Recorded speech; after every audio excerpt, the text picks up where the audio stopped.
তোদের আব্বাস একা ভালো, জুতো পেটা করা দরকার তোদের। আর জুতো এমনি নয়, ভিজিয়ে মারা দরকার এই অন্ধভক্তদের। হ্যাঁ, হোয়াট ইজ দিস হ্যারবিন হুজুর? বাড়ি এই মহিষপতাস। এই হুজুর অন্য হুজুরদের সাথে টক্কর নিচ্ছে। পীরজাদা আব্বাস সিদ্দিকী হুজুর একটা কথা বলেছিল কদিন আগে ভাঙড়ে, যে সওগাত মোল্লা জাহান্নামের কুকুর।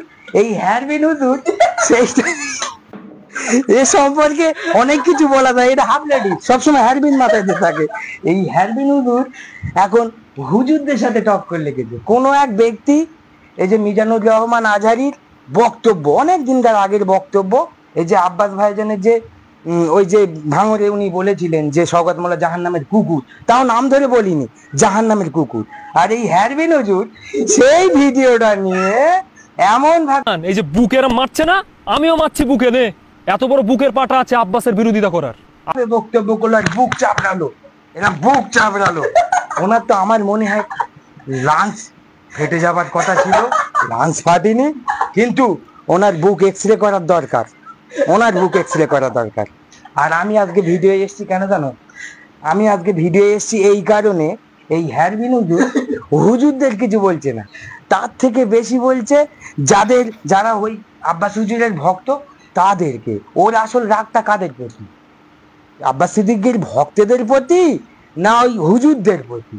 তোর যদি অতই মর্দাঙ্গিনী থাকে, আগামী বৃহস্পতিবার তরুলিয়া নিমতলা ওই জায়গায় আব্বাস ভাই আসছে, তুই এক কাজ কর, তুই ওখানে ওপেন আমরা নেমন্তন্ন করলুম, তোকে আমরা আনবো, সেফটি ভাবে আনবো। তোর ওখানে আব্বাস সিদ্দিকীর সাথে বসা হবে। আব্বাস সিদ্দিকী যদি তোর কথার সাথে না মেলে, তুই যদি পারিস, এই হ্যারবিন হুজুর, হাবলিডিস হ্যারবিন হুজুর, তোকে বলছি, তুই এই আব্বাস সিদ্দিকীর সাথে বসসায় বসবি। আব্বাস সিদ্দিকী যদি বলে যে হ্যাঁ আমি কথাটা ভুল বলেছি, ওখান থেকে আব্বাস সিদ্দিকীর আমরা লাভিয়ে গাড়িতে তুলে বাড়ি পাঠিয়ে দেবো। আর ওই নিমতলা থেকে আমি বলছি, আমি এই বুক চাপড়ে আমি বলছি, ওই নিমতলা থেকে তোর মোষপোতা বাড়ি অবধি আমি পুরো গাঁদা ফুল রাস্তায় ভিজতে ভিজতে নিয়ে যাব। আর তোর হাতে হাত দিয়ে আমরা ওই যত ওই আশপাশে আব্বাস সিদ্দিকীর অন্ধভক্ত, তোর কথায় অন্ধভক্ত, তুই তো চৌকায়লা ভক্ত, আমরা অন্ধভক্ত, যাই হোক আমরা সবাই মিলে তোর হাতে হাত রেখে বায়াত হব হুজুর। তুই কিন্তু বৃহস্পতিবারে আসিস ভাই, তোকে ওপেন দাউদ দিলুম। আর তুই যে বলেছিস না যে ওদের ভক্তদের জুতো মারা উচিত, আবার কি বলেছিস যে জুতো ভিজিয়ে মারা উচিত। ঠিক আছে, তোর কোথায় আমরা রাখলাম, আমরা ওই দিগড়া মালিক বেরিয়া অঞ্চল থেকে একটা পানির গাড়ি আনবো, এনে ওই তোর পিছন পিছন যাবো, নিজের জুতো ওই গাড়ির থেকে নিজে ভিজবো আর নিজের মুখে মারতে মারতে যাবো। কারণ তো আমরা তো অন্ধ হুজুর, তুই তো চৌকালা হুজুর। বন্ধুরা, আমি হয়তো ওদিকে হ্যারবিন হুজুর বলছি, হয়তো আমার আবার বলবে কেউ অন্ধ হুজুর, আব্বাস সিদ্দিকীর চটি চাটা। এই দেখেন হ্যারবিন হুজুর কি কীর্তি করে রেখেছে। কিছুদিন আগে এই ফটোটা ছেড়েছে, ওর পায়ের গোড়াও আল্লাহু লেখা, ওর পায়ের গোড়ায়। আর এই হুজুর আব্বাস সিদ্দিকী হুজুর কোথায় আমিরে হারাম আর কোথায় ফকিরে আদাম। এই ফকিরে আদাম যার নামে তাল পুকুর ঘটি পড়ে না, সে এসে আব্বাস হুজুরির ভুল ধরে। আর ভুল ধরছে তো আব্বাস হুজুরির ধরুক, ভুল যদি করে থাকে ওনার ব্যাপার, উনি উত্তর দেবে। আর এই যে উনি ওনার রাগটা মেটাচ্ছে যত ওই ভাইজানের ছেলেপিলে আছে তাদের ওপর।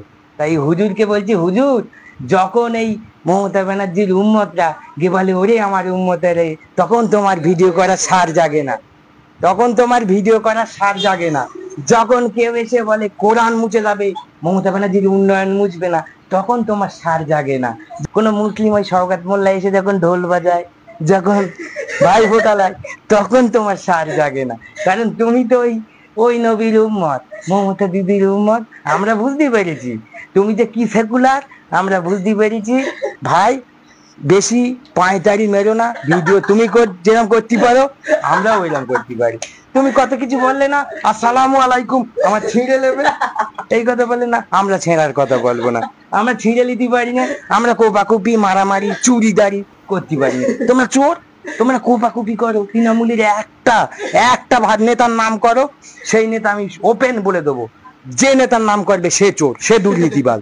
আর তুমি আব্বাস সিদ্দিকী কেন, নওশাদ সিদ্দিকী কেন, সামান্য একটা চুটকো চাটকা আইএসএফের নেতার নাম বলো দিন, যে চুরি করেছে প্রমাণ দিতে পারলে আমি তোমার হাতে হাত রেখে বায়াত হবো। তুমি যদি বিজেপি করতে বলো তাই করব, তুমি যদি তোলামূল করতে বলো তাই করবো। চামচা কোথাকার। আর একটা কথা, এর জন্য কোনো কালো লাভ লাল লাভ আমার দেওয়ার দরকার নেই। এই হোয়াট ইজ দিস হ্যারবিন হিজড়ে হুজুর হাফ লেডিস, এই হুজুরির সবাই কালো লাভ আর লাল লাভ দিয়ে ভরিয়ে দিও, আমার দেওয়ার দরকার নেই। এ একটা কথা বলেছে, এ কোন গান্ডু, আবু জেহেল নবীর বংশ, আবু জেহেলের বিরোধিতা করিস কেন? এখানে কেতাবে পেয়েছে আবু জাহেল নাকি নবীর বংশধর ছিল। আমি তো অনেক হুজুরির জিজ্ঞেস করেছি, কোনো জায়গায় পেলাম না। আবার গুগলে সার্চ করেছি, গুগল কিন্তু এই তোলামূলের হয়ে সাপোর্ট করি। গুগল এই হ্যারবিন হিজড়ে হ্যারবিন হুজুরির সাপোর্ট করিনি।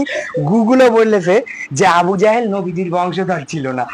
নবীজি সা এর চাচা আবু জাহেল ছিলেন না, বরং তিনি ছিলেন নবীজি সা এর একজন চরম শত্রু, যার আসল নাম আমর ইবনে হিশাম। তিনি কুরাইশ বংশের বনু মাখজুম গোত্রের সদস্য ছিলেন, আর নবীজি সা বনু হাসিম গোত্রের ছিলেন।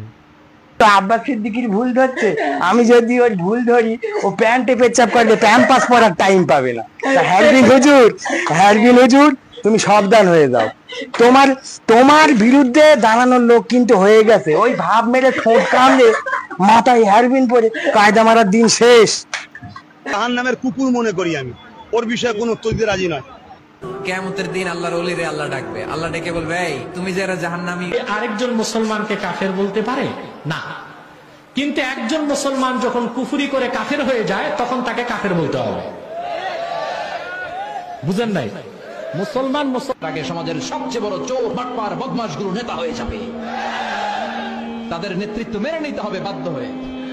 ভয়ে লোকজন তাদেরকে সালাম দিবে, অন্তরে তাদের জন্য কোনো ভালোবাসা খুঁজে পাওয়া যাবে না। তো ভিডিওটা দেখলেন, কেমন লাগলো? আপনারা কি বুঝতে পারলেন ভিডিওটা দেখে? আমি কুত্তাকে নিয়ে দু চারটে কথা বলবো। কুত্তা একসময় টিকটকে ভিডিও করতো, নাচ গানা করতো, ভিউজ সেরকম আসতো না। হঠাৎ করে একদিনকে ও ইসলামিক ভিডিও করে, একটা ইসলামিক ভিডিওটা ভালো রকম একটা রিচ পাই আর ভিউজও আসে। তারপর থেকে ইসলামিক ভিডিও শর্ট ভিডিও করতে থাকে, করতে করতে করতে করতে ভালো রকম একটা ফ্যান ফলোয়িং হয়ে যায়। জানে না শর্ট ভিডিও সেরকম টাকা দেয় না, সেই কারণে টপিক খুঁজছিল যে আমি কার পেছনে লাগবো আর কার পেছনে লাগলে আমার ভিউজটা ভালো আসবে, আমি ইনকামটা ভালো করতে পারবো। হঠাৎ করে একদিনকে আব্বাস সিদ্দিক ভাইজানের একটা নিয়ে ভিডিও করে। আর আব্বাস সিদ্দিক ভাইজানের জানেন তো প্রচণ্ড পরিমাণে একটা ভালোবাসার মানুষ আছে, আর সেই কারণে আব্বাস সিদ্দিক ভাইজানের পেছনে পড়ে গেছে। আর আব্বাস সিদ্দিক ভাইজানের পেছনে না, আব্বাস সিদ্দিকের ভালোবাসার মানুষদের পেছনে। আপনারা ওই ভিডিওটা ফুল যে দেখেছেন আপনারা অবশ্যই জানেন, ও আব্বাস সিদ্দিক ভাইজানের চেয়ে আব্বাস সিদ্দিকের ভালোবাসার মানুষদেরকে বেশি টার্গেট করেছে, বেশি উল্টোপাল্টা বলেছে। কেন জানেন? জানে আব্বাস সিদ্দিক ভাইজানের ভালোবাসাদের মানুষদেরকে বললে ওরা বেশি বেশি আমার ভিডিওটা শেয়ার করবে, বেশি বেশি কমেন্ট করবে, আর আমার তত ইনকাম হবে। ঠিক আছে? তো এই টিকটকারকে আমি বলতে চাই, তুমি খুব শীঘ্রই এই সোশ্যাল মিডিয়ায় আসবে আর হাঁটু গেড়ে ক্ষমা চাবে। কেন তুমি বুকে বাড়িয়ে দিচ্ছ না? আমি জানি না তোমার বুকের ফুসফুসিটা এখনও ভালো আছে কিনা, কেন তুমি যে বাড়ি দিচ্ছিলে না, আমার তো মনে হচ্ছে ওখানে কিছু একটা হয়ে গেছে। তো আপনি যে ভাইজানের ভালোবাসাদের মানুষ যে আপনি যেভাবে কথা বলেছেন না, বলার নেই। দু চারটে ভাইজানের ভালোবাসার মানুষের মাথা কোনো হতেই পারে। আর তারা যে ভুল করে যদি কোনো কিছু করে ফেলে, সোশ্যাল মিডিয়া এসে আবার যেন নাটক করো না প্রিয়। যে ভাইজানের ভাইজানের পিছনে যারা থাকে অন্ধভক্তরা, আমার এই করেছে ওই করেছে, ঠিক আছে? তো তৈরি থেকো। আমাদের মতন দু চারটে ছেলের যদি মাথা গরম ছেলের যদি সামনে বাইচান্স পড়ে যাও না, সত্যি বলছি তোমার সোশ্যাল মিডিয়া আসতে বাধ্য করে দেবো। তো ভালো থেকো, দেখা হবে। আর আপনাদের মূল্যবান মতামত কমেন্ট বক্সে রাখবেন। আর বিশেষ করে আমার ভাইজানাদেরকে বলবো, তোমরা এর চ্যানেলটাকে যে কজন ফলো করে রেখেছো, ইউটিউব ফেসবুক থেকে যে কোনো প্ল্যাটফর্ম থেকে একে আনফলো করে দাও। এর ভিডিও স্কিপ করে চলে যাবে, বুঝতে পেরেছ? আপনি যদি ভাইজানের ভালোবাসার মানুষ হয়ে থাকেন তো অবশ্যই একে আনফলো করে দেবেন। চলো, ভালো থাকবেন।